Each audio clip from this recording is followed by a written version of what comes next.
The world of umamusume is often depicted as a utopia, yet they make us, an athletic trainer, and their gang of quirky student athletes go build an island and now a hot spring. Does the Uma world of Japan truly exist in such dire straits? There's another scenario in which we can choose buffs we want and grind towards getting them. Once you start, you'll have the entire year to build baths before you're judged for your actions. Before we go over that though, we must once again look at our new icons. Let's talk about this one for now. The green square on the bottom here indicates our scenario-specific tickets on hand. Clicking that button brings us to this screen. The top section will be locked at the start, but in the middle section you'll see the immediate buffs you get, increasing your physical strength, which improves your digging, which I'll touch on in a bit, boosting the friendship gauge at 3 supports, removing a few debuffs such as migraines, and raising your motivation. The bottom menu indicates buffs that last for 2 turns, initially being training boost and failure down effects. Going back to the top, these are the buffs you get when a super healing occurs. So how do we get a super healing? Dumb luck! You'll know you got it when the green icon turns yellow. Using the power of yellow, you'll get even more boons, including more physical strength, skill points, 2 random skills, and it'll boost your energy up to 150. Yeah, we go up to 150 now. Seems pretty good. If only there were a way later to guarantee super healing. Keeping it with tickets for just one more moment, obviously you can only hold 3 of them, but the really great part is when you use them, they don't take up your turn. That's right, free resting, baby. This is great unless the scenario requires a lot more energy for training than usual.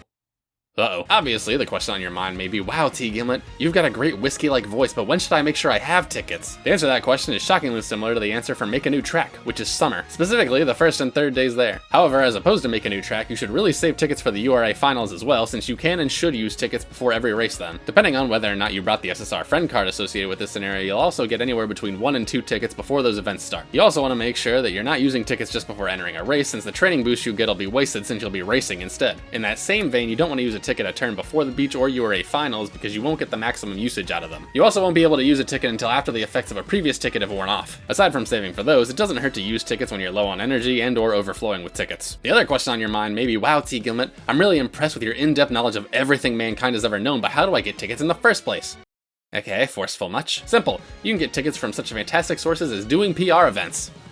That's it. PR events are what this button to the right side of your training facilities here does. This will take up a turn, but in exchange you get a ticket, some stat boosts, and a bit of excavation progress. It's good if you don't have access to the scenario friend card, but if you do, then you'll be getting a plentiful amount of tickets regularly, so it's just kind of a flourish at that point. It would be a lot easier on you as a person to bring or borrow the aforementioned friend card. The rare friend card linked with this scenario will get you 1 ticket after completing excavations, the start of summer, and after the last bathing meet. If you bring the SSR friend card, you'll get 2 for each and access to a bunch of tickets from outings. So yeah, the friend cards are pretty much required for good runs here, which I'm not a huge fan of, but it's not like there isn't a surplus of friend cards to borrow until the next scenario comes out. Alright, I'm sick of talking about tickets, let's talk about digging holes. At the beginning of training, you'll be tasked with selecting 1 of 3 baths to construct. The screen also shows you how much excavating you'll need to do. This is where your physical strength comes in that we were going over earlier, since like I said, that determines how much faster your digging is. Anyway, the blue one offers a speed and power training boost, the red one a stamina and guts boost, and the green one a wit boost and stat increase when clearing objectives. You can pick what you want here, but I'd recommend going in blue, red, green order. You're probably not going to finish all 3 in the first year, but don't worry about it too much. In any case, you may have noticed these drills. The drills dig through different types of soil, and if they have a fancy schmancy line pointing towards it, it has boosted effectiveness with that type.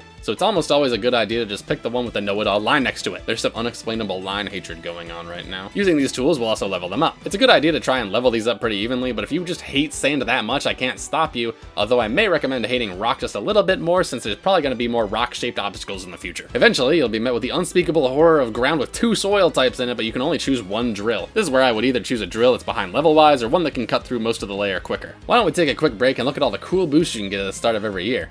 Wow, aren't those boosts cool? I really like that one.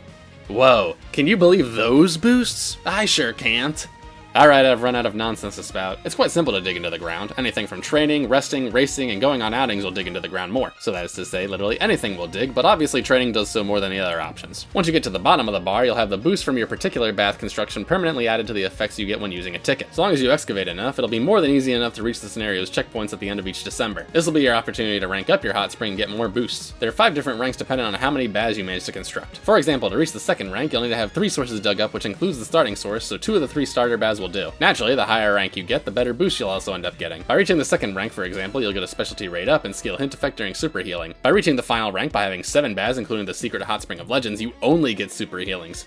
So yeah, that sounds pretty good to me. As for what to do in what order, here's what I did this run, but as per usual, it's worth noting that I almost never know what I'm doing, as evidenced by years of being me. Once you get to the URA finals, if you somehow manage to achieve the glory of super healing every time, then it's almost never a bad idea to just go to the hot spring before each of your finals races, because why not? Live a little. Hot spring more like hot pockets for me. Bye.